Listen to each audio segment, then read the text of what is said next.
Hey y'all and howdy, welcome back to It's a Seago Thing. My name is Erin. Welcome if this is your first time here, and welcome back if you guys are a returning visitor. This is a multi-purpose, family-friendly channel where we talk about anything and everything. So this is going to be a 3-part series. I am still under the weather, but I am starting to get a little bit better, and I wanted to take some time to really talk about and break down different parts of the foster care aspect of being a foster parent. So let me just rephrase that. I'm going to break down the foster care system from a foster parent's point of view. Still can't laugh if you can tell. Trying to keep the coughing at bay. But I'm going to basically answer some very good questions. I think they're great questions, but they're commonly asked questions. So part 1 today is, why do you want to foster?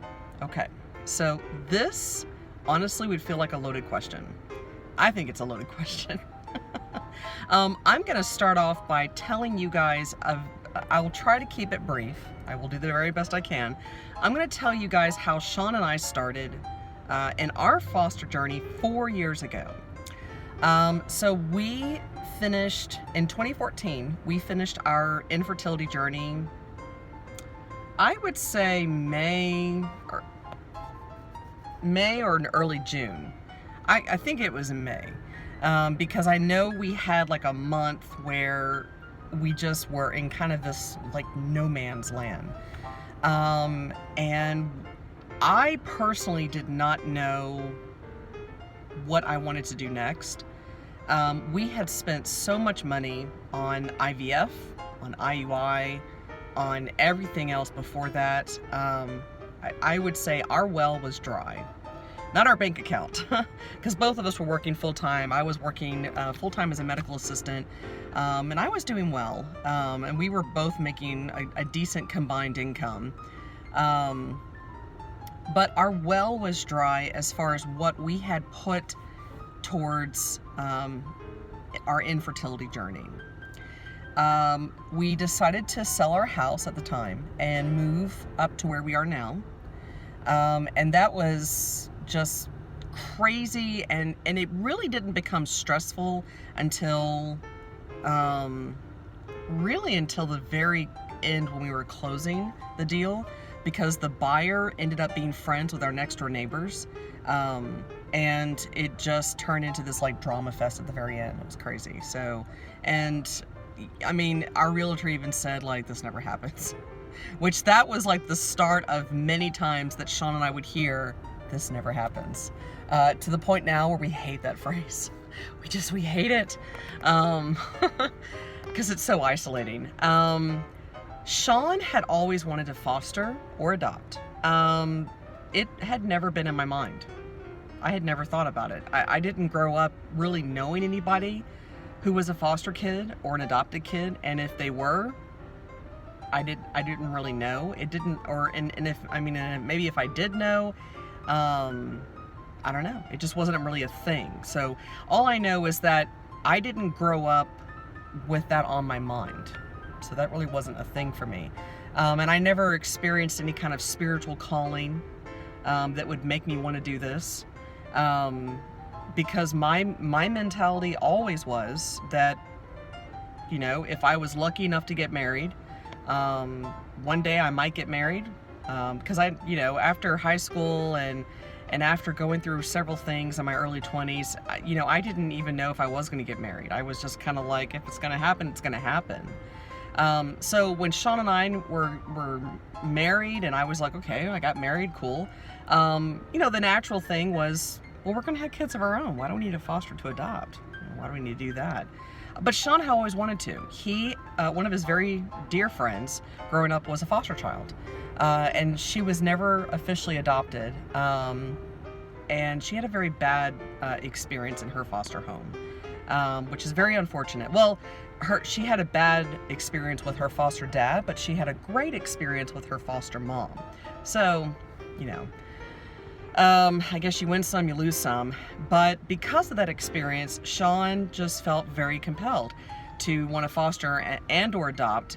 He also volunteered, I would say in his early to mid-20s, he volunteered at a domestic violence shelter for several years, where he actually encountered not just domestic violent cases, but he also helped assess and mentor girls and young, like teenage girls, who were brought in because they had been used for sex trafficking, which is unfortunately very common for many children, especially females who are put into the foster care system.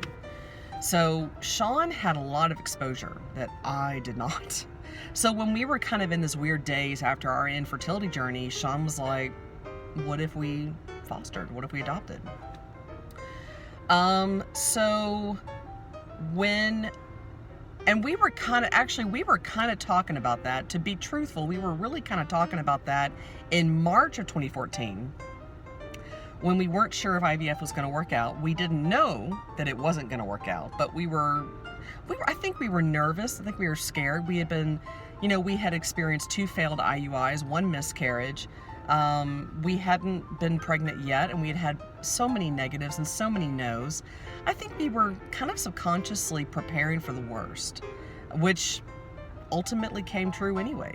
But we were kind of talking about it. So when we went to go to an orientation, I would say June, early July, it was an orientation at an agency in Houston that we found out about when we found out about it from my stepdad. My stepdad was actually a foster child who was adopted through this agency. So we thought, oh, well, how cool. We can go to this agency. My stepdad was adopted through there. How cool would that be? Well, we get there and we're going through it, and we find out that our dog Atlas, who you guys have seen on the videos, might actually be an issue. Because although on his adoption papers through PetSmart it says mutt/mix, because we never found out what he was, and we knew where he came from. We knew that he came from an elderly couple where they adopted him when he was like brand new little puppy, and he was about a year, but they had to surrender him because the wife became really sick and the husband, he wasn't really as mobile as he used to be, so he couldn't really walk Atlas. And it was just hard for them. They were just an older couple, and the only reason why they got a puppy was to kind of help with the emptiness syndrome, which, was fine because they were doing really well for the first year. But, when injury and illness kicked in for them, it became really hard. So we came into Atlas's life when he was just a little over a year old. So he's basically grown up with us, and Jimmy, but we had 2 pugs at the time, but now we just have Jimmy. So because Atlas, I guess, looks part pit, that agency was not interested. They wouldn't move forward with us. So we were like, oh. So I got a list from Houston website when I just Googled it, of all the foster and adoption agencies, and I emailed so many of them. I can't even tell you how many I emailed. I called the ones that didn't have an email. All I kept asking, do y'all have an issue with a pet, do y'all have any pet restrictions? And it was like a little weird because I felt like I was shopping for an apartment complex. And Sean and I never had to go through this when we used to live in an apartment complex in the early years of our marriage, because we always had the pugs. We didn't have Atlas until we were living in our first home together. So, it never occurred to us that this was going to be an issue. And I guess it never really, I don't know, it never really, triggered in our minds that, Atlas would be an issue or whatever. So we found another agency that said, yeah, y'all can come to orientation. We went to orientation, and I think I was feeling overwhelmed. I think I was feeling just overwhelmed from calling people, contacting people, trying to figure this out. Do y'all take a pet, kind of thing. And this place was like, yep, we can sign you up. We're fine with pets. Everything's great. Oh, all right, cool. I think the biggest mistake Sean and I made was it never occurred to us to really research and understand foster care when we first started. I'm not saying that has by any means changed our mind now. The reason why we're taking a break this fall, is because, and I really feel bad about it, I hope when I do call CPS back in January, they'll be like, oh, Miss Seago, not, oh, Miss Seago, because that's never a good thing. But Sean's schedule, traveling schedule became crazy, and we ended up having to cancel twice on a class that's required for you to take. And you know, we just realized that this was just not the right season for us. We had helped the foster case that we had earlier this year transition back to their kinship placement, and we've kept up with them very loosely, just, you know, kind of seeing how everything's going and whatnot, but we're not really heavily involved in their life. But I think the biggest mistake that we made was that we didn't research, and it just didn't occur to us to research about this. We walked in, I would say, with a very, what they call a traditional mindset. You will hear that phrase in the Empowered to Connect TBRI program that you guys, you know, hopefully will go through if you're watching this, you're considering foster care or fostering. My first advice and counsel to you, when you're trying to figure out why you're fostering, make sure this is not to replace something or someone that you've lost. So that's number one. That would be my first counsel to you. Because if you are a couple coming from fertility, I 1000% understand the loss, the grief, the frustration, the desperation. And that's a fair word to use. You may not even realize that you feel desperate, because my truth is I don't even think I was aware of how desperate I felt. I feel now, 4 years later, we have fostered in the last 3, but we have been on this journey for 4 years total. I feel now I have a much clearer understanding of foster care and what CPS's goal is initially, and why you would be able to adopt a child through foster care, and the long-term journey, the long road, basically, that you're going to be taking with that child or children that you foster to adopt. That's going to be a very long, arduous road. And that doesn't mean that it's going to be bad. That doesn't mean that it's going to be great. It's just going to be a long one, because there's going to be a lot of catch-up. It's the truth. So number 2 would be, why do you want to foster? Make sure you feel comfortable with the very basic facts of what foster care is. If you don't understand what that is, if you don't even know what that is, whatever state you're in, go to your local state website, and I'm sure your state will have it. Whether it's Child Protective Services, whether it's Department of Family Protective Services, however your state classifies foster care through the state, there will be just a single website that talks about how your state views and handles foster care. They will break it down in a very simple bullet point way. Get to know that and feel comfortable with what's being said. There's no way you're going to understand. There's no way you're going to comprehend this. And that's number 3. Why do you want to foster? Why do you want to foster? Is this your last resort? That's my question to you. That's number 3. Because number 3 is really kind of I would say a double-sided, a two-sided coin, really. Not double-sided, but two-sided coin. Because you're asking me, why do you foster? And I'm asking you, why do you foster? But I'm also asking you, is this your last resort? Have you looked into every single other option? This does not mean you should not foster. This does not mean you should not foster to adopt. But really understand that the children you're going to be taking into your home have been traumatized. They have been neglected. They have not been provided what is considered healthy and average or traditional, that you would recognize, that your spouse would recognize, and that you guys have seen amongst family and friends. So if this is your last resort, really, really delve into what foster care is. Get involved in support groups through your church, through your community. Google foster and adoption. Go crazy on YouTube. There are so many videos out there. I haven't even touched them all. It's crazy. I probably didn't start looking at those videos and forums and support groups.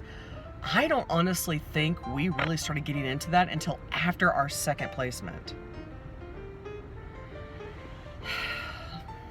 It was crazy town. Why do I foster? Why do we foster? This is our only way of having a family. This is our only way of being able to have a family. We looked at international adoption. We looked at private adoption. Beyond the costs of those two, it just did not feel like a good fit for us. International adoption just did not feel like a good fit for us. Private adoption, plain and simple, it was way too costly. It was way too costly. We're still paying on our fertility journey, by the way, 4 years later. That's like a car payment. In fact, it is a car payment. In fact, it's actually more than our current car payment. Which is really sad to say. That your fertility payment supersedes your car payment. Why do we foster? We foster because we would love to be a family with children, and we would love to provide children the ability, the capability to have a family. I have been beyond moved by so many foster parents, men and women, who just really bare their souls publicly, which is hard, about the challenges, the issues, the stresses that foster care is, and fostering a traumatized child is. But they've also revealed such incredible beauty, such incredible insight, and much like a parent who is able to have their own child biologically, they all have bad days, they all have good days, and when you have these rare moments that just make you step back and go, that's why I'm here, that's why I'm either fostering or adopting, or I am having this child, you have that aha moment, and it's different for everyone. So as you're going through this journey, as you're trying to start this, let the things that I've discussed in this video just stew in your mind. You and your spouse talk about it. Go to counseling. Go to counseling. And really understand what is driving you. There is no perfect answer, just letting you know. And no one's expecting you to know why, but feel comfortable with the decision that you guys are making. If you are wanting to continue to move forward to become foster parents, feel comfortable with that decision. You're going to feel scared, you're going to feel insecure, you're going to feel doubtful, but that's okay, because people who become parents naturally with their own biological children, they feel scared, they feel doubtful, they feel unsure about so many different things in life. So you're not alone. Just keep in mind that as you are making this decision to keep moving forward, remind yourself of that. So I hope this was helpful for you guys today. If you liked the video, give it a thumbs up, because I love my likes. Definitely subscribe, which I think is going to be right over here. If not, I'll be over here. But I think it's going to be right here, because up here is the next video that's going to be showing. But definitely subscribe, ring the bell for notifications, and I will see you guys next time. Bye.